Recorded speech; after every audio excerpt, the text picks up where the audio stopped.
Dans cet épisode, il semble intéressant de voir comment les siècles sont traversés par les personnages de DiCaprio. On commence le périple par L'Homme au masque de fer, réalisé en 98 par Randall Wallace.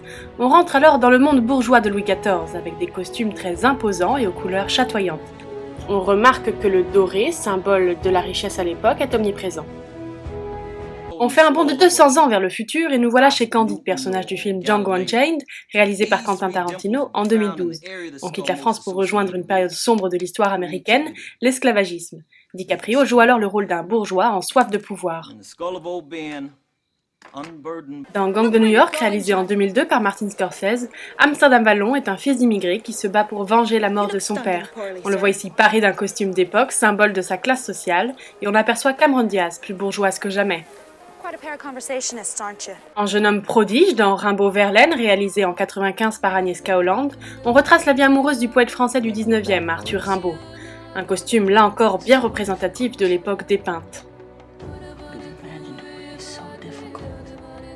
1880, une autre période, un autre genre. Réalisé par Sam Raimi en 1995, Mort ou Vif présente le jeune DiCaprio dans un apparat classique des westerns américains, ceinture de cow-boy de rigueur et décor d'un village typique de l'Ouest en fond de toile. Titanic est un classique de la carrière de l'acteur et est réalisé en 1997.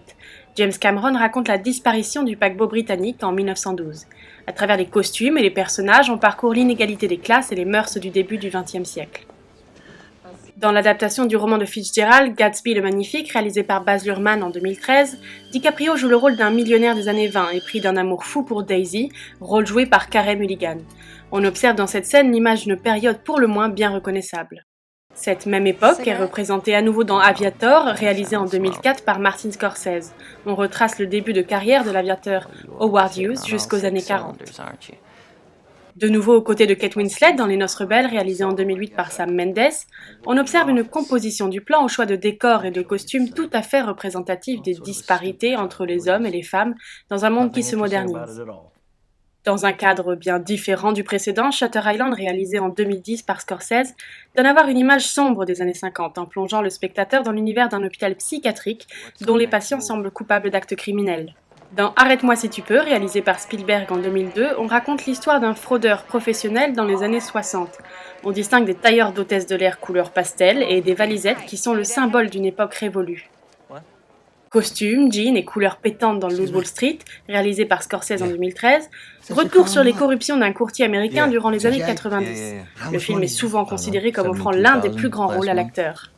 On termine notre voyage dans les années 2000 grâce au film de Scorsese, Les Infiltrés, réalisé en 2006, dans lequel un DiCaprio aux cheveux brossés et un bouc au menton joue aux côtés du grand Jack Nicholson.